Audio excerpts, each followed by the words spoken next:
Ask yourself, do I really want to live an honest, simple, traditional life, or do I just want to make it look like I'm better than everyone else?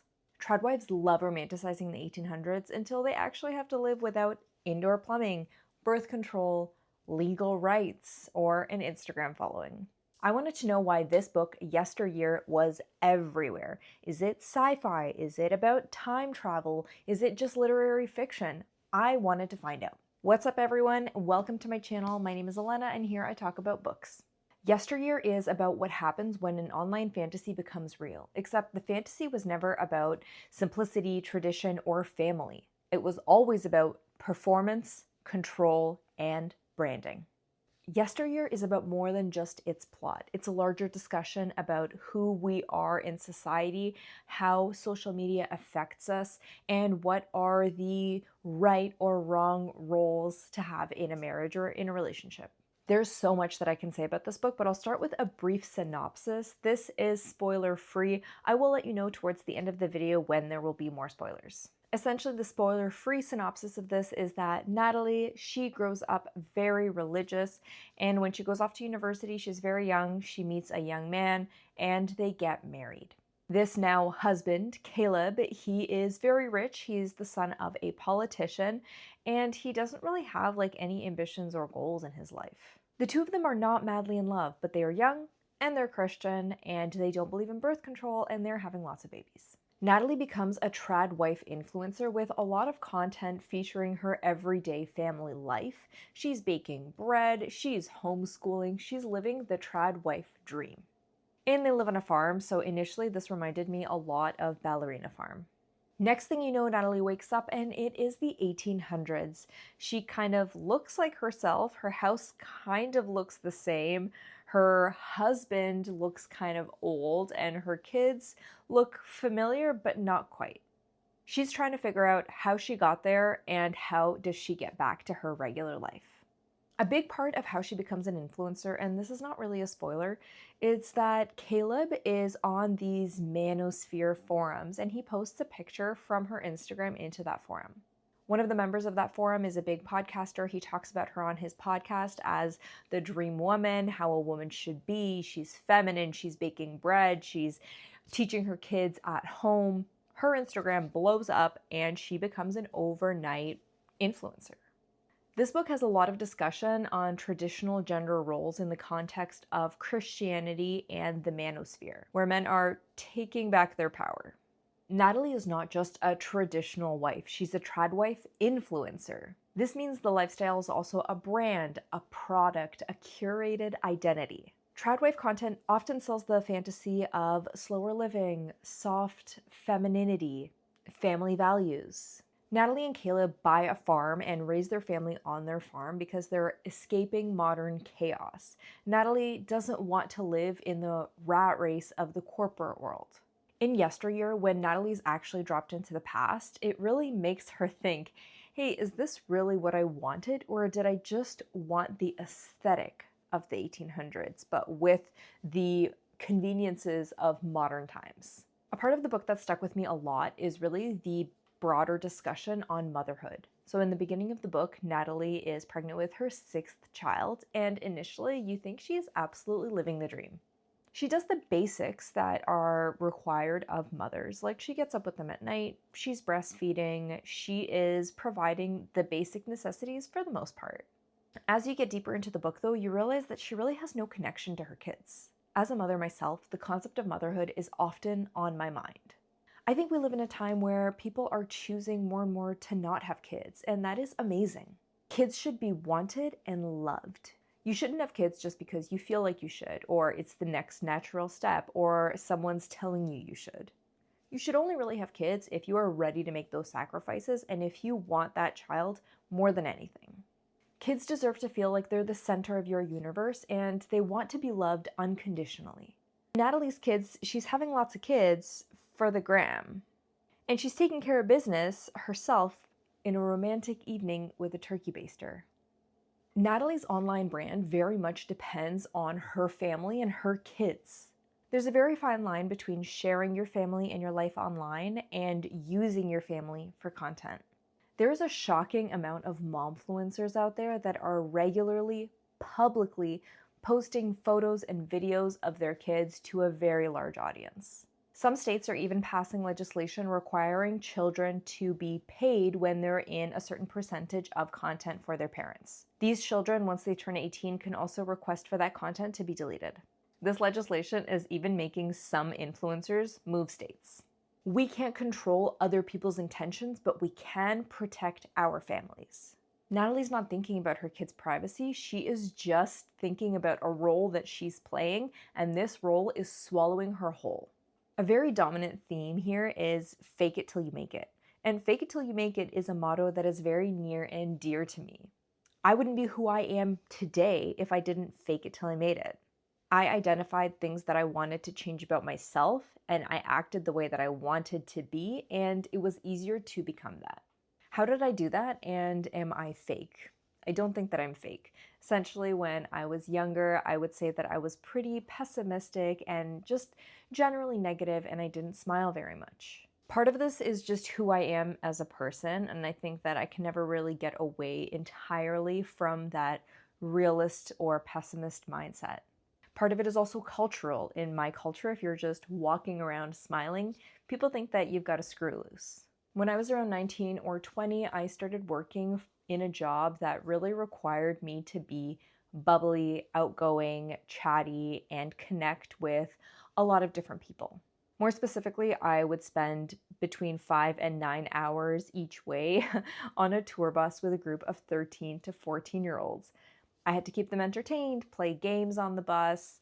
I also was a tour guide, so I had to be engaging when I gave tours. This was incredibly hard for me because it wasn't who I was and it didn't come naturally to me. However, it was who I wanted to be. I wanted to be more positive and more outgoing and chattier, and I wanted it to be easier for me to connect with people. After an 8-week tour season, I became that.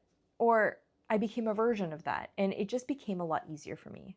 There are certain things about our personalities that we can't change. For example, I'm very sensitive, and I can't change that about myself. I feel what I feel, but I can change how I deal with it, how I react to certain situations, and I can choose to move forward. I can choose to look on the bright side, and I can choose to keep going when all I want to do is wallow. Natalie does this fake it till you make it thing, but of course, a little bit more maliciously than me. She wants to show the world that she is better than them, that she is connected to her femininity, and that she's a better mom than you. She's a better wife than you. Natalie is not a good wife, and she's not a good mom, but she's really good at pretending.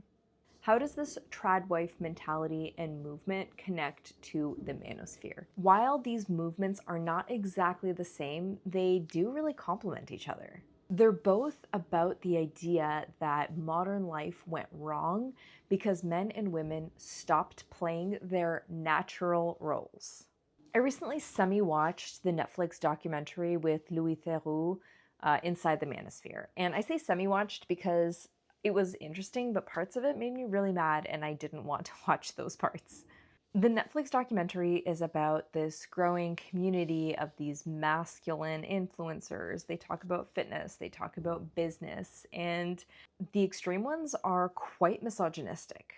The Manosphere sells men a fantasy of restored dominance. Tradwife content sells a fantasy of restored softness. Both are reacting to the same thing: modern burnout, loneliness, uncertainty, and the desire for a simpler script. These two create an interesting overlap that also really made me think about my own values in my marriage and my family. My background is pretty traditional, so I think I have a lot of that built-in traditional value system. But I also grew up in Canada. I came here when I was a kid, and I have a lot of the modern mentality as well. Maybe a mix of the two. I value some parts of traditional roles, but I don't agree with the extreme viewpoints, and I still view marriage as a partnership. Like I said earlier, this book gave me a lot to think about. A lot of that thinking happened while I was reading, but it continued well after I finished. I'm going to talk about my main takeaways, and here there may be some spoilers of the twist and the ending of the book. You've been warned. This book is not necessarily anti-Tradwife or anti-traditional gender roles. It's more so about anti-influencers, anti-commodification of our kids. It really made me reflect on motherhood and the kind of mother and wife that I would like to be. Natalie is not a good wife or mom, but she gets better when there are no outside modern distractions. Sure, she has some bad days, but for the most part, things need to get done and she just does them. She may prefer some kids over others, but she is a little bit happier in the 1800s than in modern times. Was it social media that was creating her unhappiness? When she had nobody to perform for, did that leave space for her to actually be happy and create her own happiness? For a lot of the time in the 1800s, she truly believed that she was on a reality show and potentially people are always watching. That's how she was raised. Her mom always told her, act as if somebody is always watching you. I read this crazy book years ago. It's called Theater by Somerset Maugham. This is a crazy book. If you haven't read it, I would highly recommend because I think it also touches on the fake it till you make it theme that is very present in Yesteryear. The main character in this book, she is an actress and she always puts on a performance and plays the role that she thinks is expected of her whenever she has any interaction with anybody. So she's really putting on a different face for every person she talks to. In the end of both of these books, the only people that actually notice this are the kids. Throughout the entire book, Natalie is really unlikable. There's nothing about her that is good. If she was sweet and kind and honest, her story would have been tragic. If she was sweet and kind and honest, Caleb would have been a villain, because Caleb is also very unlikable. Natalie, as the narrator, presents Caleb to be like a handsome dummy. The book ends with neither Caleb nor Natalie really being the villain. I guess in a way they both are to their kids. But they are so toxic together and to each other, and they really ruined each other's lives.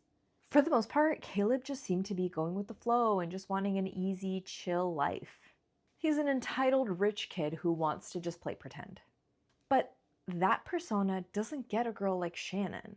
That part really confused me because Shannon is alternative and she's smart and she's cool. So is she a victim here? Was she preyed on by Caleb? Or was Shannon just presented this way because Natalie put her on a pedestal? Did Shannon take advantage of Caleb to further her own agenda? She mentioned that Caleb is much smarter than Natalie gives him credit for. And is that true? Because if that's true, then we can maybe blame Caleb for a lot of what happened. At the end, and this is a super major spoiler, so if you haven't read the book, you probably don't want to listen to this part. At the end, Caleb going along with the ruse for years and years was a shock to me. Is he really so much smarter than we gave him credit for? Nobody saw that except Shannon. He created the life he wanted while making Natalie think it was her idea. She loses her mind, and he keeps it going because he gets to play farm boy like he always wanted. The idea that this lifestyle is what finally gets him hard is just... I could talk about this book for hours and hours and hours, but I'll leave you with these final thoughts. This book takes the concept of Tradwife, Manosphere, feminine softness, and asks the question, who are we really living for? Ourselves? Our partners? Our kids? The court of public opinion? If nobody is around to see the decisions that you make, will you still do what's right?